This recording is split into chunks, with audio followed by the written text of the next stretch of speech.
বন কেটে হতে পারে ইটের ভাটার লাকড়ি। শিল্পপতিরা দেউলিয়া হয়ে খুঁজতে পারেন চাকরি। চোর গুন্ডারা পেয়ে যেতে পারে মন্ত্রীর মর্যাদা। আইনের ফাঁকে কালো টাকা সব হয়ে যেতে পারে সাদা। অনেকেই বলে এই দেশ নাকি হুজুগে জাতির দেশ। দফায় দফায় বদলায় এর লঙ্ঘন পরিবেশ। তাই বলে ইসলাম তো এদেশে হুজুগে হবে না শেষ, হুজুগে হবে না শেষ। ইসলাম এ মাটির পরতে পরতে জনপদে ঘরে ঘরে। ইসলাম এ জাতির 90% মানুষের অন্তরে। ইসলাম নিয়ে কেউ ছিনিমিনি খেলে এমন শক্তি নেই। আর কিছু থাক না থাক এদেশে ইসলাম থাকবে। সবকিছু বদলে যাক এদেশে ইসলাম থাকবে।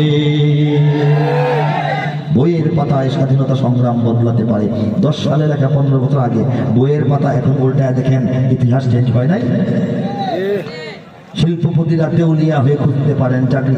10 সালের অনুমান ছিল শিল্পপতিরা কি এখন দৌড়ের মধ্যে আছে না? কিছু শিল্পপতি পালিয়ে যাওয়ার জন্য দাড়ি শেভ করতেছে না? দাড়ি শেভ করাটা কি?